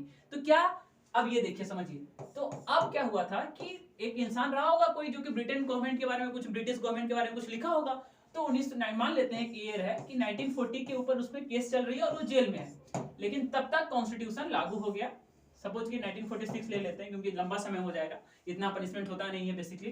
तो अब हमारा कॉन्स्टिट्यूशन तो 1950 में इंट्रोड्यूस हो गया है ना, 26 जनवरी को, है ना, इसको हम लोग 26 जनवरी को। अब क्या हुआ कि अब जो कॉन्स्टिट्यूशन लागू हो गया, तो वो तो हम उसका आर्टिकल 19 तो हमें पूरी आजादी देता है कि हम कुछ भी बोल सकते हैं गवर्नमेंट के बारे में। तो क्या इसका पनिशमेंट लागू होगा, क्या रहेगा?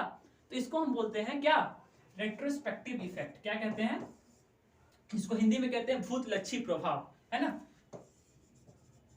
रेट्रोस्पेक्टिव इफेक्ट मतलब भूतलक्षी प्रभाव। आर्टिकल जो 13 है हमारा, है ना, बेसिकली आर्टिकल 13 की मैं बात कर रहा हूं। वो अब जो मैंने आपको आर्टिकल 13 कहा था कि भैया कॉन्स्टिट्यूशन के इंट्रोड्यूस होने के पहले भी कितने कानून थे, अगर वो कॉन्स्टिट्यूशन के आरे आ रहे हैं तो वो वॉइड हो जाएंगे, है ना। तो ये क्या है, ये क्या है, क्या उसका रेट्रोस्पेक्टिव इफेक्ट है? नहीं है, रेट्रोस्पेक्ट इफेक्ट नहीं है। अगर रेट्रोस्पेक्टिव इफेक्ट होता तो क्या हो जाता, ये हमारा, उसको सजा नहीं मिलती फिर, लेकिन वो गया बोला कि जो लोग, जिसने केस किया था, जिसने जो विक्टिम था हमारा, जो प्रेस वाले कोई लोग रहा होगा जिसपे ब्रिटेन सरकार ने जिसको जेल में डाला था, वो जाके बोलेगा कि भाई अब तो कॉन्स्टिट्यूशन लागू हो गया, आर्टिकल 19 देखिए, हमें तो फ्रीडम दिन मिलनी चाहिए, हमने तो ये किया है, हमारे कॉन्स्टिट्यूशन में लागू है क्योंकि कॉन्स्टिट्यूशन हमारा लॉ ऑफ लैंड है। तो भैया उसका रेट्रोस्पेक्टिव इफेक्ट नहीं था, मतलब उसका भूतलक्षी प्रभाव नहीं था, इसलिए आपको सजा मिलेगी क्योंकि कॉन्स्टिट्यूशन लागू होने से आपने पहले वो चीजें की थी। चलिए, एक बैकग्राउंड है, आपको इतना समझ में आया होगा बेसिकली, है ना। तो लॉ ऑफ लैंड का मतलब क्या है? एक आता है supremacy of law, supremacy of law, ये क्या है? मतलब law of land basically supremacy of, जो आप आउटर लुक में जब आप देखेंगे तो बेसिकली दोनों का मतलब आप सेम समझ सकते हैं। सुप्रीम क्या है? सुप्रीम क्या है? कॉन्स्टिट्यूशन है। कॉन्स्टिट्यूशन से ऊपर कोई दूसरा लॉ की बुक नहीं है, कोई भी दूसरा रूल नहीं है, कोई दूसरा नोटिफिकेशंस नहीं है, ठीक है। हाँ, कहीं कहीं पर्सनल लॉज होंगे, पर्सनल लॉ पे हम लोग बाद में बात करेंगे कि कहीं ना कहीं उनको थोड़ी राइट दी जाती है, वो किस लिए दी जाती है उसके ऊपर हम लोग कभी अच्छे से चर्चा करेंगे। पहले ये समझ लिए, सुपरमेसी ऑफ लॉ समझ में आया। तो कॉन्स्टिट्यूशन को हम ये भी बोल सकते हैं, कॉन्स्टिट्यूशन अब अपने आप से आप डेफिनेशन बना सकते हैं। अब ये सारी चीजें मैंने इसलिए बताई ताकि आप कॉन्स्टिट्यूशन का एक अच्छा डेफिनेशन बता सकते हैं। तो अब क्या बोलेंगे आप कॉन्स्टिट्यूशन का? तो कोई ये बोलेगा कि sir constitution is law of land. हाँ, तो ये भी हो सकता है कि लॉ ऑफ लैंड क्यों बोल पाए, क्योंकि आपको इतनी सारी चीजें पता है लॉ ऑफ लैंड के बारे में क्या है। अच्छा, ये भी बोल सकते हैं कॉन्स्टिट्यूशन इज सुप्रीम, है ना, सुप्रीम लॉ ऑफ इंडिया, ये भी बोल सकते हैं, बिल्कुल बोल सकते हैं, इसमें कोई दो राय नहीं है। तो कहीं ना कहीं ये सारी चीजें आपको कॉन्स्टिट्यूशन के डेफिनेशन फ्रेम करने में हेल्प करेगा, है ना। तो चलिए, डेफिनेशन हमेशा ऐसा होना चाहिए जो क्या करे, ब्रीफ करे, जो बताए कहीं ना कहीं कि कॉन्स्टिट्यूशन का मतलब एग्जैक्ट मतलब क्या है और जो आसानी से हम लोग समझ पाए, ठीक है। तो ये सारी चीजें मुझे आप लोग कॉन्स्टिट्यूशन का डेफिनेशन लिख के मुझे पर्सनली आप लोग सेंड करेंगे, ग्रुप में डालेंगे, सब लोग अपना अपना, मैं देखना चाहूंगा कि किसने क्या लिखा है कॉन्स्टिट्यूशन के बारे में। चलिए, अब इसमें एक और चीज आ जाता है ना, रूल्स, रेगुलेशन, नोटिफिकेशन, ये चीजें मैं बार बार रिपीट कर रहा हूँ, ये चीजें मैं आगे बताऊंगा क्या है। अच्छा, एक बात और समझिए यहाँ पे हिस्टोरिकल बैकग्राउंड में कि जो हमारा कॉन्स्टिट्यूशन बना, बेसिकली जो कॉन्स्टिट्यूशन, सबसे पहला कॉन्स्टिट्यूशन अमेरिकन कॉन्स्टिट्यूशन 1789 के आसपास वो बना था सबसे पहला। उसमें बहुत सारे आपने सुना होगा कि बिल ऑफ राइट्स जो है, फंडामेंटल राइट हमारे यहाँ पे है, वो बिल ऑफ राइट्स यूएस से हमने कॉपी किया लिया है। बेसिकली ये जो सारे जो लोग कहते हैं कॉपी किया है, नहीं, हम लोग ने कॉपी नहीं किया है, हम लोग क्या हुए, मोटिवेट हुए हैं, मतलब हमने वहां से सीखा है चीजें। जैसे कि अगर सपोज कीजिए आप दो लोग हैं, अगर कोई पहला गलती करता है आपको पता लग जाता है कि ये चीजें हमें नहीं करनी है ना। तो वही चीज है, हम लोग मोटिवेट हुए हैं, ये कॉपी करना और ये लिया है ये वर्ड अच्छा नहीं होता है, तो हम लोग ये यूज करेंगे कि हमने बहुत सारे कॉन्स्टिट्यूशन, जब इंडिया की कॉन्स्टिट्यूशन बनी तो उस टाइम बहुत सारे कंट्री ने अपने कॉन्स्टिट्यूशन बना लिए थे। तो बेसिकली हमने क्या हुआ, हमने अच्छी अच्छी जो चीजें होती हैं कॉन्स्टिट्यूशन हर एक के बुक में देखी कि अच्छा इसमें ये अच्छा है, फंडामेंटल राइट उठा लिया, अच्छा यहाँ से डीपीएस भी अच्छा है ये ले लिए, यहाँ पे अच्छा डेमोक्रेसी के कुछ अच्छे प्रावधान है वहां से ले लिए। तो कहीं ना कहीं हम लोग मोटिवेट होकर के हमने कॉन्स्टिट्यूशन अपना बनाया। तो कॉन्स्टिट्यूशन बनता क्यों है, नीड क्यों पड़ती है कॉन्स्टिट्यूशन की। तो अब इतनी बड़ी देश है, इतना बड़ा पॉपुलेशन है, कोई ऐसा लॉ बुक तो होना चाहिए ना जिसके लिए सब बराबर हो। देखिए एक यहाँ पे एक टर्म मैं आपको और समझाना चाहूंगा, वेल ऑफ इग्नोरेंस। ये वेल ऑफ इग्नोरेंस क्या होता है, इग्नोरेंस, ये वेल ऑफ इग्नोरेंस का मतलब क्या होता है। देखिए वेल ऑफ इग्नोरेंस मैं आपको क्यों बता रहा हूँ फिर यहाँ पे समझिएगा कि अगर आप लोग इमेजिन कीजिए कि एक केक है, एक बर्थडे है आपके फ्रेंड का, आप एक केक लाते हैं, 5 लोग बैठे हुए हैं, अगर हमें हर एक को क्या देना है, इक्वल पीसेस में केक को सबको देना है, तो क्या ये पॉसिबल है ना। बेसिकली हाँ पॉसिबल है, आप लोग दे सकते हैं, लेकिन एक इमेजिन कीजिए एक सिचुएशन, हमारा एक इतना बड़ा देश है, हमें कोई कानून बनाना है ना, हमें क्या करना है कि हमें एक ऐसा लॉ बना करके देना है जो कि हर एक समाज के लिए इक्वल हो। हमें ऐसे केक को काटना है कि सबके हिस्से में बराबर केक आए, है ना। तो ये क्या है, इसी को हम कह रहे हैं वेल ऑफ इग्नोरेंस, मतलब अपने आप को इग्नोर करके जब एक ऐसा लॉ बना देते हैं जो सबके लिए क्या हो, इक्वल हो, है ना। ये मैंने पॉइंट क्यों बताया, ये मैंने पॉइंट इसलिए बताया क्योंकि हमें सुप्रीमेसी ऑफ लॉ पढ़ना है। सुप्रीमेसी ऑफ लॉ में हमें ये जरूर ध्यान रखनी होती है कि कोई भी कानून बने, लॉ बने, वो क्या हो, एक वेलफेयर की तरफ हो, मतलब वह क्या हो, सोशलिस्ट टाइप का हो, मतलब ऐसा लॉ हो जो किसी पर्टिकुलर पर्सन का राइट्स को इन्फ्रिंज नहीं कर रहा है। अब ये राइट्स क्या होता है, तो राइट हमेशा ड्यूटीज के साथ पढ़ा जाता है। देखिए राइट एंड ड्यूटीज के बारे में थोड़ा जान लीजिए, इसके बारे में बहुत अच्छे से हम लोग चर्चा आगे करेंगे, लेकिन पहले इसके बारे में जान लेते हैं कि राइट और ड्यूटीज क्या होता है। तो जो आपका राइट है, जो आपकी राइट है ना, वो आपको अपने राइट को ऐसे यूज करना है कि आप दूसरे के राइट को इन्फ्रिंज ना करें, दैट इज नॉट राइट। और ड्यूटीज क्या है कि हमारी कुछ ड्यूटीज होती हैं, फंडामेंटल ड्यूटीज भी हैं, है ना। आर्टिकल 51 ए में आप देखेंगे कि उसमें है, आप कंफर्म कीजिएगा आर्टिकल क्या है, मुझे बताइएगा आप लोग। तो अब ये फंडामेंटल ड्यूटीज हैं जो हमें भी क्या है, कुछ सरकार के लिए, कुछ स्टेट के लिए हमारी ड्यूटीज बनती है, वो हमें करनी है ना। तो राइट एंड ड्यूटी आपस में कोरिलेट करके पढ़ा जाता है, इसके ऊपर हम लोग बहुत अच्छे से चर्चा करेंगे, बहुत अच्छा टॉपिक है राइट एंड ड्यूटीज की, उसके ऊपर भी बात करेंगे।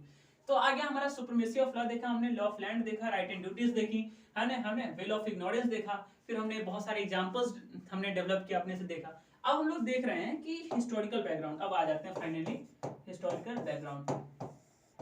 थोड़ा थोड़ा हम लोग जानते हैं, धीरे धीरे पढ़ेंगे हिस्टोरिकल बैकग्राउंड क्या है। तो कोई भी कंट्री को कॉन्स्टिट्यूशन की नीड पड़ती है दो चीजों में, है ना, दो चीज होती है। सबसे पहला क्या होता है कि हमें उसकी नीड पड़ती है कब, जब हमें हमारा माइंड डेवलप हो चुका होता है कि नहीं अब हमें कोई ऐसा लॉ बुक चाहिए जो कि सबको एक समान इक्वल ट्रीट करे। जैसे for an example medieval period की बात करते हैं, उसमें क्या था, एक मोनार्क था और राजा अपने हिसाब से सारी चीजें करता था। तो उस टाइम हमारी भी थिंकिंग क्या हुई थी, डेवलप नहीं हुई थी। लेकिन जैसे ये हमें 18th सेंचुरी 17th सेंचुरी पढ़ेंगे तो एक रेवोल्यूशन फेज रहा है। बहुत सारे बड़े बड़े फिलोसफर्स इसमें इस फेज में जन्म लिए और बहुत सारी थीसिस अपनी दी, थ्योरीज दी, डॉक्ट्रिन्स बने, जो कि कहीं ना कहीं एक बदलाव की तरफ हम लोग चलते गए, रेवोल्यूशंस आते गए। जैसे कि रशियन रेवोल्यूशन हो रहा था, इंडस्ट्रियल रेवोल्यूशन हो रहा था, ये सारे जो रेवोल्यूशन हो रहे थे, तो फ्रेंच रेवोल्यूशन हुआ, है ना, लुईस 16, उसके बारे में हम लोग देखेंगे। 3 इंपॉर्टेंट कॉन्सेप्ट आए फ्रेंच रेवोल्यूशन से, कौन कौन से हैं आप मुझे बताइएगा, है ना। तो अब देखिए, अब हम लोग देख रहे हैं कि कॉन्स्टिट्यूशन कभी भी बनता है तो नीड होती है उसकी, है ना। कोई भी कॉन्स्टिट्यूशन बना है तो कोई ना कोई रेवोल्यूशन हुआ है तब जाके बना है। लेकिन इंडिया में जो कॉन्स्टिट्यूशन जो बना उसके पीछे का क्या राज है हम लोग आज अच्छे से देखेंगे। तो देखिए इंडिया में जो कॉन्स्टिट्यूशन बनी, तो इसको पढ़ने के लिए हम लोग दो टाइप में, दो चीजों में बांटेंगे। सबसे पहले 1600 से स्टार्ट करेंगे हम लोग। सर हम लोग 1600 से क्यों स्टार्ट कर रहे हैं, क्योंकि कहीं ना कहीं ईस्ट इंडिया कंपनी का आना, है ना। हम लोग देखिए जो 1600 का जो चार्टर था, ये चार्टर क्या है, बेसिकली एक ऐसा रूल है जो कि ईस्ट इंडिया कंपनी एक क्या था, एक ऐसी ट्रेडिंग कंपनी थी जिसको ब्रिटेन गवर्नमेंट ने, ब्रिटेन की जो सरकार ने भेजा था कि भैया आप जाके इंडिया में ट्रेडिंग करो, है ना। लेकिन ईस्ट इंडिया कंपनी के पास कोई अपने द्वारा अपने लिए उनको ये पावर नहीं थी कि वो कोई रूल को बना सके, कोई लॉ को बना सकते। वो सारा गवर्न किसके द्वारा होगा, रूल्स के द्वारा, ब्रिटेन के द्वारा ही होगा। लेकिन जो चार्टर जो 16 आया, जो चार्टर ऑफ 16 का जो 1600 का जो चार्टर आया, उसमें कहीं ना कहीं स्टार्ट हो चुका था एक रूल और लॉस के बारे में हम लोग देख सकते हैं, क्योंकि कहीं ना कहीं वेस्टर्नाइजेशन जब आई, जब यूरोपियन कंट्री हमारे देश में जब आए, तो कहीं ना कहीं हम लोग देखें कि एक फेज डेवलप हुआ हमारे यहाँ। ऐसा नहीं था कि इससे पहले हम लोग राजा रजवाड़े कोई रूल्स या लॉ नहीं बनाते थे, वो भी अपना एक लॉ बनाते थे, वो भी अपना एक रूल बनाते थे। लेकिन कहीं ना कहीं ईस्ट इंडिया कंपनी आई तो वहां से चीजें चेंज होने लगी। क्यों चेंज होने लगी? क्योंकि वो फॉर्मल डिक्लेरेशन टाइप कुछ देते थे कि हाँ हमें पता लग गया कॉपी में लिखा हुआ है रूल और लॉ और यही सबको फॉलो करना है, तो उस टाइप का कुछ ना कुछ। तो जो चार्टर जो 60 का आया, तो उसमें ईस्ट इंडिया कंपनी को ये पावर बिल्कुल नहीं दी गई थी कि आप कोई लॉ बना सके, रूल बना सके। जो इंग्लैंड में रूल बना है, जो वहां की जो लेजिस्लेटिव काउंसिल ने जो बना करके दिया है, आपको वही फॉलो करना है। लेकिन उससे एक बात समझिए कि हिस्टोरिकल बैकग्राउंड जब भी हम पढ़ेंगे कॉन्स्टिट्यूशन का, तो उसको दो फेज में हम लोग डिवाइड करेंगे। फर्स्ट आएगा हमारा 1600 से लेकर के 1773, है ना, या फिर 1773, हाँ ये भी कर लेते हैं, या फिर आप ये भी कर सकते हैं, दूसरा आप ये भी बनवा सकते हैं 1600 से लेकर के 1858। 1858 मैंने इसलिए यहाँ पे इसलिए लिया है क्योंकि 1858 के बाद बेसिकली क्या होता है कि ईस्ट इंडिया कंपनी से ज्यादातर जो चीजें होती है रिस्पॉन्सिबिलिटी कौन ले लेता है? ब्रिटेन क्राउन ले लेता है और उसके हाथ में चला जाता है सारी सत्ता। तो हम लोग देखेंगे एक, अब फिर हम लोग देखेंगे 1858 से लेकर के जब तक भारत आजाद होता है तब, फिर हम लोग देखेंगे 1947 से लेकर के 1950। तो यही एक ऐसा फेज है जैसे हम लोग देख सकते हैं कि कॉन्स्टिट्यूशन बना। जैसे कि एक मेजर चेंज, मैं आपको एक माइंड मैप दे देता हूँ। चार्टर आया 1600 का, वहां से लेकर के फिर आया रेगुलेटिंग एक्ट, है ना, रेगुलेटिंग एक्ट ऑफ 1773 इंट्रोड्यूस हुआ। फिर रेगुलेटिंग एक्ट से इंट्रोड्यूस होने के बाद फिर हम कहीं ना कहीं आते हैं इंडियन 1858 पे, है ना, गवर्नमेंट ऑफ इंडिया एक्ट 1858, जहां पे क्या होता है ईस्ट इंडिया कंपनी, आपने पढ़ा होगा रेवोल्यूशन, हम लोग देखते हैं कि सिपाही म्यूटिनी के नाम से भी जानते हैं, या फिर फर्स्ट वॉर ऑफ इंडिपेंडेंस के नाम से भी जानते हैं। किसको? The war of 1857। इसमें बेसिकली क्या हुआ था 1857 में, जो कहीं ना कहीं हमारे मन में पहली बार ऐसी नेशनलिज्म की भावना जगी और हमने ईस्ट इंडिया कंपनी के खिलाफ हमने बहुत अच्छे से लड़ाई युद्ध किया। तो हम लोग उसके बारे में देखेंगे। 1857 के बाद एक इंट्रोड्यूस होता है लॉ 1858 का, जिसको हम लोग कहते हैं गवर्नमेंट ऑफ इंडिया 1858। इसके बाद कहीं ना कहीं चीजें चेंज हो गई, सारी जो गवर्नमेंट थी वो ब्रिटेन क्राउन के हाथ में चली गई। और फिर ब्रिटेन जितने भी लॉज आए 1858 के बाद, उसमें सबसे बड़ा जो हाथ रहा वो ब्रिटेन के ब्रिटिश सरकार का रहा। तो अब हम लोग ये जानते हैं धीरे धीरे कि अब आपको क्या करना है कि इसको हम लोग आगे के लेक्चर्स में पूरा कंटिन्यू करेंगे कि 1600 से कैसे चार्टर एक्ट आया, फिर कैसे रेगुलेटिंग एक्ट ऑफ 1773 आया, कैसे लॉ बनाने की जो पावर है वो बढ़ती गई ईस्ट इंडिया कंपनी की। फिर फाइनली हम लोग देखेंगे ब्रिटिश क्राउन आई, फिर यहाँ से सारी चीजें हम लोग देखेंगे। फिर इंडिया कॉन्स्टिट्यूशन का जो मेन फेज है 1947 से 1950 है ना, 2 साल 11 महीने वाला जो है वो हम लोग देखेंगे इसमें। तो अब आपको क्या करना है कि हमने आज जितनी चीजें यहाँ पे पढ़ी है, हमने जितनी चीजें पढ़ी है, देखी है, समझी है, उसको अपने A4 शीट में आपने कॉपी में लिखना है।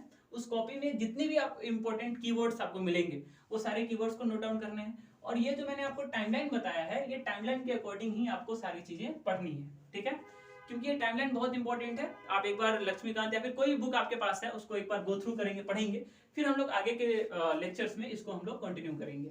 देखिए जो जितनी भी चीजें आज हमने डिस्कस की, जितने भी की पॉइंट्स बने, उसको आपको एक कॉपी में लिखना है और अच्छे से नोट्स बनाना है। और इसके रिलेटेड कोई क्वेश्चंस हैं कि नहीं, आपको वो सारी चीजें भी देखनी है ना। तो जब आप सिलेबस रखेंगे तो आप उसी के सामने आप क्वेश्चन, प्रीवियस ईयर के क्वेश्चन पेपर भी देख सकते हैं, रख सकते हैं। इससे क्या होगा? इससे ये होगा कि आपको पता चलते रहे कि हमने आज की जो लेक्चर पढ़ी, क्या उस लेक्चर की मदद से हम कोई एक पर्टिकुलर क्वेश्चन सॉल्व कर पा रहे हैं, है ना। तो ये सारी चीजें आपको वहां से देखने को मिल जाएगा। चलिए ठीक है, अब थोड़ा डिस्कस कर लेते हैं, है ना। अब थोड़ा डिस्कस कर लेते हैं हम लोग जो हमारे राइट एंड ड्यूटीज थे उसके बारे में, या स्टेट है गवर्नमेंट है उसके बारे में। देखिए जब कभी भी आप कॉन्स्टिट्यूशन पढ़ें या पॉलिटी पढ़ें, कोई भी सब्जेक्ट पढ़ें, तो उसके पीछे का एस्पेक्ट जानना बहुत जरूरी है। जरूरी इसलिए है जैसे कि हमने कॉन्स्टिट्यूशन ही पढ़ा, अभी खत्म नहीं हुआ है कॉन्स्टिट्यूशन, इसका डेफिनेशन हम लोग लास्ट में अच्छे से बनाएंगे। कॉन्स्टिट्यूशन का डेफिनेशन जब हम लोग पूरा कॉन्स्टिट्यूशन पढ़ लेंगे एकदम से, तब हम लोग जानेंगे कि कॉन्स्टिट्यूशन का एग्जैक्ट डेफिनेशन क्या है। क्योंकि जब हम लोग स्टार्टिंग में कॉन्स्टिट्यूशन का डेफिनेशन देख रहे थे, हम लोग बोल रहे थे क्या है, एक रिटन लॉ बुक है, लेकिन हमने देखा लॉ ऑफ लैंड पढ़ा, हमें पता चल गया अच्छा कॉन्स्टिट्यूशन को हम लॉ ऑफ लैंड भी कह सकते हैं। अच्छा सुप्रीमेसी ऑफ लॉ हमने देखा, मतलब कॉन्स्टिट्यूशन ही सुप्रीम है। अच्छा एक चीज और है, जैसे कि एक दो टर्म और हम लोग आज देख लेते हैं, जैसे कि पढ़ना कैसे। बेसिकली एक होता है हमारा सेपरेशन ऑफ पावर, एक होता है हमारा डिवीजन देखिए इन दोनों में क्या अंतर है, जैसे कि जो हमारा सेपरेशन ऑफ पावर है और हमारा जो डिवीजन ऑफ पावर है, इसमें अंतर क्या है ना, तो इसके बारे में भी हम लोग देखते हैं। तो सेपरेशन ऑफ पावर का मतलब क्या होता है, कोई भी अगर गवर्नमेंट है ना, कोई भी अगर गवर्नमेंट है तो उसके लिए सबसे इंपॉर्टेंट क्या है, कोई भी गवर्नमेंट है उसके लिए सबसे इंपॉर्टेंट क्या है कि उसका क्या होना, ऐसे वो कानून इंट्रोड्यूस करे, जैसे कि हमारे गवर्नमेंट के 3 पार्ट्स हो गए, लेजिस्लेचर, एग्जीक्यूटिव और जुडिशियरी। लेजिस्लेचर का काम क्या है, कानून बनाना। एग्जीक्यूटिव का काम क्या है, जो कानून बनाए गए इसके द्वारा उसको फॉलो कराती है कौन, एग्जीक्यूटिव करवाती है। फिर अगर कोई लॉ एग्जीक्यूटिव और लेजिस्लेचर विंग के किसी भी बनाए गए रूल को कोई इन्फ्रिंज करता है तो जुडिशियरी उसको क्या करती है, पनिशमेंट देती है। तो ये हमारा बेसिक क्या हो गया, कॉन्सेप्ट हो गया कि भैया सेपरेशन ऑफ पावर है ना, और पावर का भी क्या है, डिवीजन है उन सबके बीच में, है ना, कि पावर का अलग अलग मतलब एग्जीक्यूटिव का काम है वो एग्जीक्यूटिव कर रही है, जुडिशियरी की जो काम है वो जुडिशियरी कर रही है, कोई एक दूसरे के बीच में नहीं आ रहा है। तो अब देखिए, अब डिवीजन ऑफ पावर मतलब सेपरेशन ऑफ मतलब पावर, जो लेजिस्लेचर की अलग पावर है, एग्जीक्यूटिव की अलग पावर है, जुडिशरी की अलग पावर है। लेकिन ये जो हमारा डिवीजन ऑफ पावर हो गया, मतलब अब लेजिस्लेचर है तो अब लेजिस्लेचर का काम कानून बनाना है, तो अब कानून बनाने के भी अलग अलग ब्यूरो होते हैं। चलिए उस पर हम लोग आराम से डिस्कस करेंगे, ये सारी चीजें क्या है, सेपरेशन ऑफ पावर और डिवीजन ऑफ पावर, ये होमवर्क है आप लोगों के लिए। इसके बीच का क्या डिफरेंस है आप लोग कल मुझे फिर आप लोग बताएंगे। चलिए ठीक है, तब तक के लिए इसको पढ़िए, अच्छे से रिवीजन कीजिए, सारी चीजें अच्छे से पढ़िए। हम लोग एक एक चीज एक एक टॉपिक डिस्कस करने वाले हैं। हम लोग जो करेंट अफेयर्स के जो रिलेटेड जो टॉपिक्स हैं, जैसे कि कोई न्यूज़पेपर आया तो उसमें एक मैं पढ़ रहा था आर्टिकल, उसमें हाथ में नहीं था कि इलेक्ट्रिसिटी जो है, राइट टू इलेक्ट्रिसिटी, आप कहीं ना कहीं आपके आर्टिकल 21 में चला गया। अभी आर्टिकल 21 क्या है ना, right to life and personal liberty, है ना। तो जिन उसमें इनको डाला गया है कि भैया आप इलेक्ट्रिसिटी नहीं दे रहे हैं तो आप आर्टिकल 21 का क्या करें, इन्फ्रिंजमेंट कर रहे हैं, इन्फ्रिंज करें आर्टिकल 21 को। तो ये सारे आर्टिकल्स ये आपको कनेक्ट करके पढ़ना है। कोई भी आप न्यूज़पेपर पढ़ रहे हैं तो उसमें कहीं भी पॉलिटी का कोई सेक्शन आए तो आपको नोट डाउन करना है और आपको देखना है कि हमारे कॉन्स्टिट्यूशन से कैसे रिलेटेड है, हम इसको रिलेट कैसे कर सकते हैं। कोई भी टॉपिक आ गया, कितने भी, जैसे कि सपोज कर लीजिए कोई आपने वर्ड पढ़ा न्यूज़पेपर में, फेडरल, आपने पढ़ा फेडरल। अब ये फेडरल का मतलब क्या है ना, फेडरलिज्म क्या होता है ना, तो आपको ये पढ़ना है, आपको इसके ऊपर पढ़ना है। फेडरल का जो मैं आपको बता दे रहा हूँ, फेडरल का मतलब होता है बेसिकली, फेडरल का बहुत सारा मतलब है, लेकिन एक यह मतलब है कि कहीं ना कहीं राज्य और जो केंद्र है, जो राज्य सरकार है और जो केंद्र सरकार है, सेंट्रल गवर्नमेंट और स्टेट गवर्नमेंट, उसके बीच में शक्तियों का बंटवारा, है ना, फेडरलिज्म। फेडरलिज्म का एक ये भी फीचर होता है कि वहां पे रिटन कॉन्स्टिट्यूशन होना चाहिए, जुडिशियरी इंडिपेंडेंट होना चाहिए, मतलब ये जो जुडिशियरी है वो अपना इंडिपेंडेंट होकर डिसीजन लेगा, ना ही उसके ऊपर लेजिस्लेचर का प्रभाव होना चाहिए, इन्फ्लुएंस, नहीं एग्जीक्यूटिव का होना चाहिए। सारे जो कैरेक्टरिस्टिक्स है वो फेडरल के है। तो अगर कहता है कि India is a federal state तो आपको समझ जाना चाहिए, अच्छा जो फेडरल अगर कोई स्टेट है तो वहां पे क्या होगा, सेंटर स्टेट के पास दोनों के पास समान पावर होगा, वहां की जो जुडिशियरी होगी वो इंडिपेंडेंट होगी, वहां का रिटन कॉन्स्टिट्यूशन होगा, है ना। तो ये सारी चीजें। अब देखिए, अब अगर एक बात आता है आपका कि कि जो हमारा फेडरल फीचर है, तो अब मैंने इंडिया को फेडरल बोला तो आपको पता चल गया कि भारत के ये है क्या है, यहाँ की जुडिशरी इंडिपेंडेंट है, यहाँ का जो सेंटर और स्टेट के बीच में क्या है, बंटवारा है। लेकिन एक और टर्म आता है क्वासी फेडरल, क्वासी फेडरल। अब ये क्वासी फेडरल क्या है, क्वासी फेडरल का मतलब होता है, अब ये चीज आप इंक्वायरी कीजिएगा कि इसका एग्जैक्ट मीनिंग क्या है। इंडिया को जो हमारी यहाँ की जो कॉन्स्टिट्यूशन है उसको हम लोग जानते हैं कि क्वासी फेडरल के नाम से, क्यों, क्योंकि ना ही ज्यादा ये स्टेट की तरफ झुका हुआ, ज्यादा क्या है, सेंट्रल की तरफ झुका हुआ है। हालांकि हमारे जो कॉन्स्टिट्यूशन है उसका जो फीचर है वो फेडरल तो है, लेकिन झुकाव इसका किधर है, ज्यादा सेंट्रलाइजिंग टेंडेंसी। जो हमारे एक प्रोफेसर सर जेनिंग्स है वो कहते हैं कि इंडिया का कॉन्स्टिट्यूशन फेडरल तो है, लेकिन क्या है वो ज्यादा किसके तरफ झुका हुआ है, सेंट्रल गवर्नमेंट की तरफ उसका ज्यादा झुकान है। क्यों, फॉर एन एग्जांपल कि भैया जब इमरजेंसी आती है तो सारा पावर सेंट्रल गवर्नमेंट के हाथ में चला जाता है। तो ये तो फेडरलिज्म का एक फीचर को आप इन्फ्लुएंस कर रहे हैं ना। फेडरल तो कह रहा है कि हम सेंटर और स्टेट को एक समान पावर देंगे, लेकिन आप इमरजेंसी के समय में सारा पावर किसको दे रहे हैं, आप सारा पावर दे रहे हैं सेंटर को। तो फेडरल कहां से हुआ। अच्छा फॉर एक एग्जांपल कि सर हर एक स्टेट में गवर्नर होता है, क्या होता है, गवर्नर। अरे गवर्नर तो किसका होता है, प्रेसिडेंट का होता है। प्रेसिडेंट तो मोटा मोटा क्या है, सेंट्रल के अंदर में ही है ना। तो अब ये क्या सेंट्रल का पार्ट है, तो ये गवर्नर किस लिए हर एक स्टेट में है, गवर्नर इसलिए हर एक स्टेट में है ताकि वो देखता है कि हर एक स्टेट का गवर्नमेंट सही से काम कर रहा है कि नहीं। तो ये भी क्या है, गवर्नर का होना भी तो एक कहीं ना कहीं फेडरल के अगेंस्ट जा रहा है ना। अच्छा ऑल इंडिया सर्विसेज जो आईएएस जो आप लोग जिसकी प्रिपरेशन कर रहे हैं या पीसीएस हो गया, तो पीसीएस तो चलिए फिर भी राज्य का होता है, लेकिन आईएएस जो होते हैं, जो कि यूपीएससी के थ्रू जो चुन के जो आते हैं, उनका काम क्या है, वो तो सेंट्रल को रिपोर्ट देते हैं हर एक राज्य की। आपके लखनऊ डिस्ट्रिक्ट में क्या चल रहा है नहीं, वो तो सब सेंटर का से डायरेक्ट कनेक्ट होते हैं। तो कुछ कुछ ऐसे भी प्रोविजन है जो कि क्वासी फेडरल है ना। क्वासी फेडरल क्यों है, क्योंकि वो फेडरल के कुछ कुछ फीचर्स को क्या कर रहा है, इन्फ्रिंज कर रहा है, इसलिए क्या है वो क्वासी फेडरल है। अब इसके बीच में डिफरेंस क्या होता है, आपको एकदम इंक्वायरी माइंड आपका काम करना चाहिए। कॉपी लिए, क्वासी फेडरल डालें, फेडरल डालें, आपको खुद ही पॉइंट लिखने हैं, सारे पॉइंट लिख देने हैं। चलिए इसके ऊपर हम लोग और अच्छे से डिस्कस करेंगे। चलिए तब तक के लिए हम लोग फिर मिलते हैं, आप लोग पढ़ते रहिए, मुस्कुराते रहिए, हम लोग एक एक पॉइंट अच्छे से डिस्कस करेंगे, ठीक है। शुक्रिया।